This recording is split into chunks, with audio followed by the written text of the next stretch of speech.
वक्त अब्दुल कादिर पटेल पहुंच चुके हैं गिरफ्तारी देने के लिए बोर्ड बेसन थाने में, जहां पर उन्होंने खुद से गिरफ्तारी देने का फैसला किया था। अब से कुछ देर पहले कादिर पटेल के वकील ने मीडिया से गुफ्तगू की तो उनका यही कहना था कि जब मुल्जिम अदालत में मौजूद ही नहीं तो उसकी अपील कैसे मुस्तरद हो सकती है। गैर हाजिरी लगी है कोर्ट में और गिरफ्तारी का मकसद ये है कि हम कानून का एहतराम करते हैं। उन्होंने कहा कि कादिर पटेल कहीं नहीं भागे, आज तक ऐसा फैसला नहीं देखा। अभी आपको बताएं अब्दुल कादिर पटेल इस वक्त पहुंच चुके हैं अदालत में, इस वक्त मौजूद हैं। जानेंगे 24 न्यूज के नुमाइंदे दानियाल सैयद से। दानियाल बताइएगा, अब्दुल कादिर पटेल गिरफ्तारी देने के लिए पहुंच चुके हैं, इस वक्त क्या सूरत हाल है?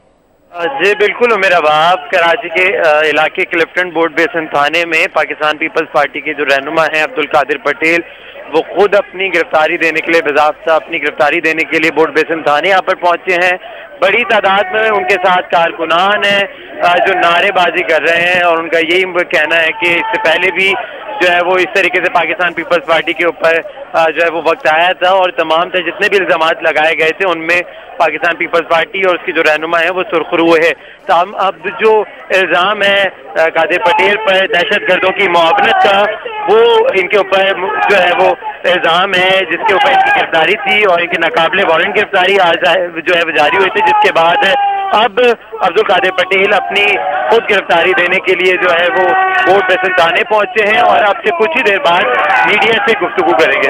जी ठीक है, शुक्रिया दानियाल सैयद, हमें अपडेट कर रहे थे। इस वक्त आप ये मनाज़िर 24 न्यूज की स्क्रीन पर भी देख सकते हैं। अब्दुल कादिर पटेल बोर्ड बेसन थाने पहुंचे हैं गिरफ्तारी देने के लिए और अब से कुछ देर बाद मीडिया से गुफ्तगू भी करेंगे। अब्दुल कादिर पटेल कहते हैं कि वो क्लास मुशावरत के बाद फैसला किया, अदालती फैसले और अदालती जंग भी जारी रहेगी। डॉक्टर आसिम केस में जबरदस्ती घसीटा जा रहा है जबकि अदालती फैसले का एहतराम करता हूं। अब्दुल कादिर पटेल ने अब से कुछ देर पहले फैसला किया कि वो खुद से गिरफ्तारी देंगे। वो पहुंचे बोर्ड बेसन थाने जहां पर उन्होंने गिरफ्तारी दे दी और अब से कुछ देर बाद वो मीडिया से गुफ्तगू भी कर रहे हैं।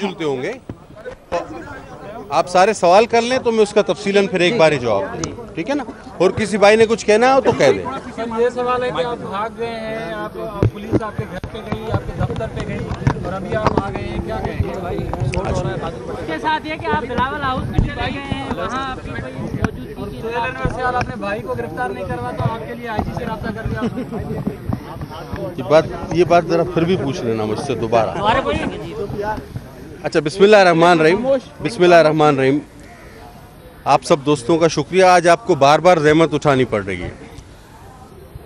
बात ये हुई कि मैं कोर्ट के लिए निकला, मुझे एक काम था, वो मैं करता हुआ पहुंचा तो मुझे थोड़ी सी देर हो गई, तकरीबन कोई 20 से 25 मिनट मुझे देर हुई और उस दौरान मेरे मोअज़्ज़ज़ वकील साहब आपके सामने मौजूद हैं, अब्दुल कादिर मंदूखेल साहब,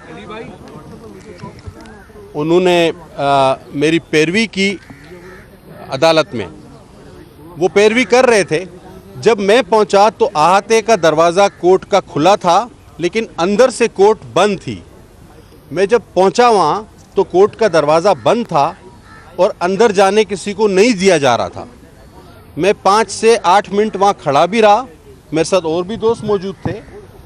उसके बाद मैं अंदर जाता, इतने में एक दो दोस्त बाहर आए। उन्होंने ये नहीं कहा कि जी यहाँ से कोई भागना है, या उन्होंने कहा जी यहाँ बेल जो है वो रिजेक्ट हो गई है, अबूरी ज़मानत, तो हाई कोर्ट से ज़मानत करानी होगी। मैंने कहा जी ठीक है। मैं बिल्कुल आहिस्ता जो अपना कानूनी राइट है वो इस्तेमाल करने के लिए सोचता हुआ आराम से बाहर आया, कमरा अदालत तक में नहीं पहुंचा। और उसकी सबसे बड़ी मिसाल ये है कि आज अदालत में मेरी गैर हाज़िरी मौजूद है रिकॉर्ड पर। आज अदालत में मेरी रिकॉर्ड पर गैर हाज़िरी मौजूद है। मुझे देर हो गई थी, मैं आराम से चलता हुआ बाहर आया और ये सोचते हुए कि चलें जी अपने वकला से, मौजूद वकला से मशवरा करके हम हाई कोर्ट में बेल की दरख्वास्त देंगे। और आपने ये भी देखा, आपकी अपनी ही फुटेज है कि उसके बाद मैं अपनी गाड़ी के लिए कुछ देर इंतज़ार करता रहा। बाहर आया, मुझे किसी ने कुछ नहीं कहा ना रोका। उसके बाद मैं अपनी गाड़ी का इंतज़ार करता रहा। मेरी गाड़ी आई, मैं बड़े सुकून से अपनी गाड़ी में बैठा और बैठकर मैं चला गया अपने एक दोस्त वकील के घर पे कि जी अब हमें क्या करना चाहिए। चूँकि मैं रास्ते में था, मुझे आपकी टीवी फुटेज का पता नहीं था, लेकिन जब मैं वहाँ पहुँचा तो मैंने देखा कि जी मेरे बारे में ये खबर चल रही है कि जी मैं फ़रार हो गया, अहाते से फ़रार हो गया, इस तरह हो गया, वो हो गया, ये हो गया, जो हमारे यहाँ बदकिस्मती से होता है। तो मैं सिर्फ एक बात आप लोगों से करूँगा कि ये एक केस और दूसरी, एक रेंजर्स ने मुझे ख़त लिखा था कि आपसे हमें तफ्तीश मालूमात चाहिए। सिर्फ उसकी बिना पर मैं लंदन से चल के आया था इस केस में अपियर होने और उन मालूमात में हिस्सा लेने के लिए, और आपके सामने उन मालूमात में 2 रोज़ तक मैं इंट्रोगेशन में हिस्सा भी लेता रहा, और इस केस में भी मैं लंदन से आके पेश हुआ हूँ, हालांकि मैं वहाँ इलाज की गर्ज से गया था। तो आप लोगों ने एक बार भी ये बात मेरे ख्याल में मेरे भाइयों को करनी चाहिए थी कि शायद मैं वाहिद आदमी हूँ जो लंदन से चल के आया, वरना यहाँ भागने का रवाज है। जब मैं वहाँ से चल कर आ सकता हूँ तो मैं कोर्ट के आते से क्यों फरार हूँगा, सवाल ये है। लेकिन मेरा कानूनी हक था कि, और ये होता है कि जब आपकी बेल रिजेक्ट हो तो आप हाई कोर्ट से रिज्यू करते हैं, और उसके लिए मुझे किसी ने रोका भी नहीं था। लेकिन जब आप लोगों ने खबरें चलानी शुरू की कि जी मैं फ़रार हो गया, भाग गया, और उसके बाद हमारे सीएम साहब ने भी कहा कि उन्हें गिरफ्तार किया जाए, अदालत ने भी कहा, मैं तो ये कहता हूँ कि जनाब मैं तो खुद गिरफ्तार होने आया था कि आपकी जो कानूनी कार्रवाई है कीजिए, क्योंकि इंसान का अपना जहन, ज़मीर, हाथ साफ़ होने चाहिए, तो उसको किसी चीज़ का डर नहीं होता, और अल्लाह के अलावा मुझे किसी चीज़ का डर नहीं है। ये जो केस है इसकी आप हकीकत देखें, इसके जब आप फैक्ट्स देखते हैं तो हंसी आती है। तो इस केस से मैं क्या फ़रार होऊंगा, और खुदा का शुक्र है हमने कोई जुर्म नहीं किया। 30 साल पॉलिटिकल लाइफ में दफ़ा 144 का केस जब हम पर नहीं बना तो फिर आगे आप बताएं क्या हो सकता है।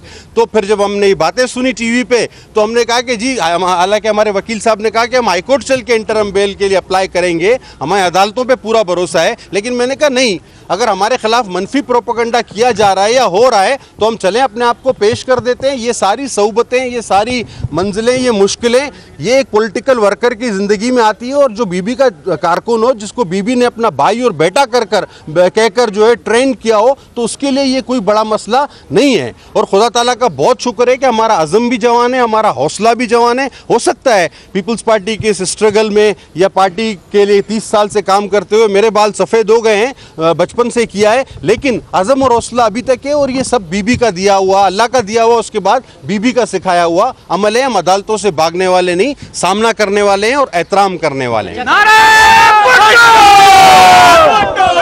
ये बताइएगा, हम तुम्हारे साथ हैं, हम तुम्हारे साथ हैं। ये बताइएगा कि आपकी जब फरार की खबरें मीडिया पे चलना शुरू हुई, जिस तरह आपको मफरूर करार दिया गया, तो क्या पार्टी की जानिब से, वज़ीर आला सिंध की जानिब से या दीगर पार्टी मरकज़ी क़यादत की जानिब से आपको कहा गया कि आप पेश हो जाएं? और दूसरा ये कि वज़ीर दाखिला ने आपकी गिरफ्तारी के अहकाम दिए हैं, लेकिन अपने भाई की गिरफ्तारी के लिए दी है उन्होंने, उस हवाले से भी रेंजर्स को भी ताफ़ुज़ात हैं। जबकि आपका सवाल इंतहाई अहम है।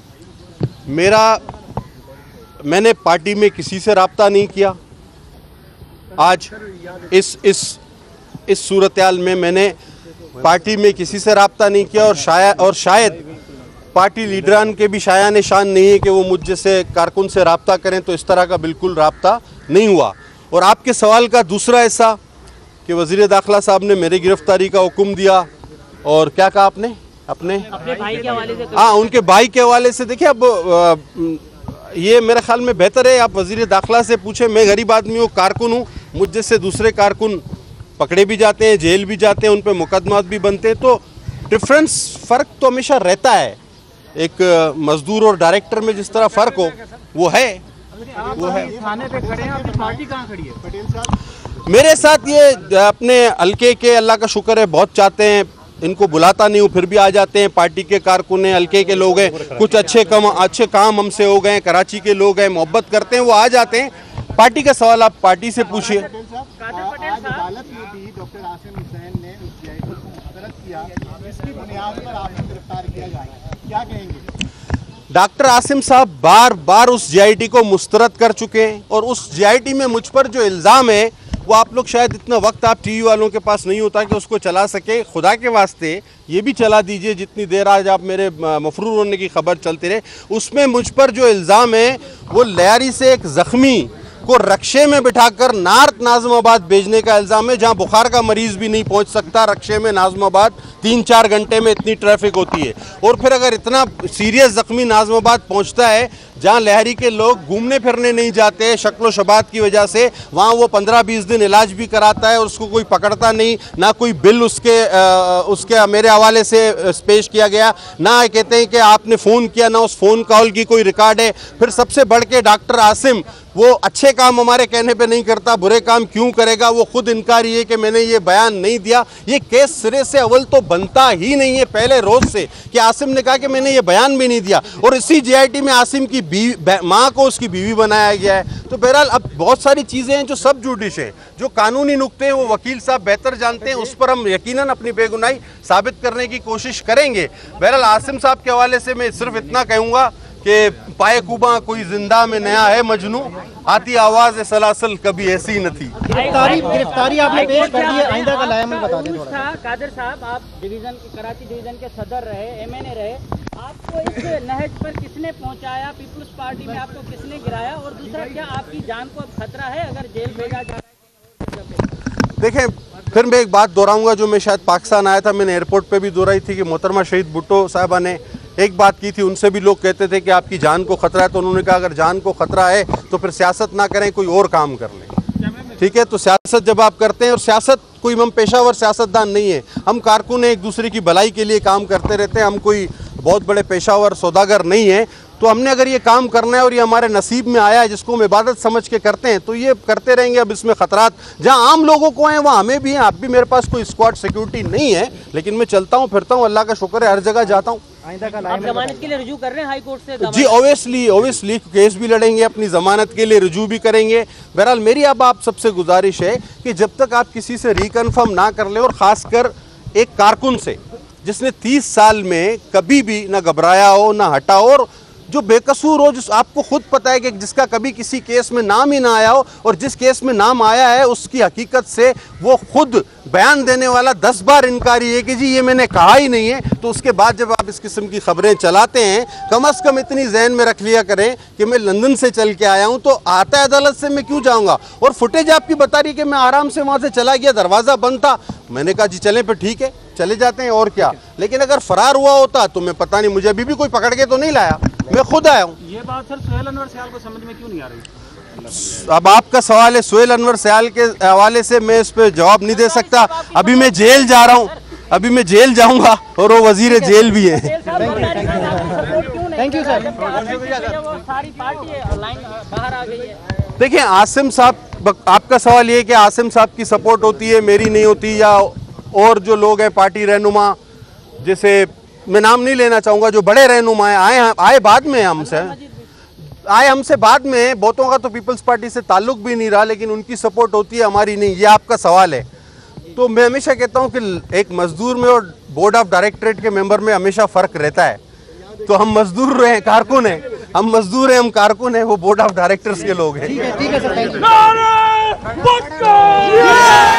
अब्दुल कादिर पटेल मीडिया से गुफ्तगू कर रहे थे। उन्होंने गिरफ्तारी देने के लिए बोर्ड बेसन थाने का रुख किया है। कहते हैं हम भागने वाले नहीं, गिरफ्तारी देंगे। कादिर पटेल कहीं भागकर नहीं गए। आपको बताएं, अब्दुल कादिर पटेल का कहना था कि अबूरी जमानत मुस्तरद हुई तो हाई कोर्ट से जमानत करवानी होगी। मैं कमरे अदालत तक नहीं पहुंचा, मैं आराम से बाहर आया, अपनी गाड़ी का इंतजार करता रहा, और जब गाड़ी आई तो आराम से बैठकर चला गया। बाद में मालूम हुआ कि ये कहा जा रहा है कि मैं अहाता अदालत से फरार हो गया।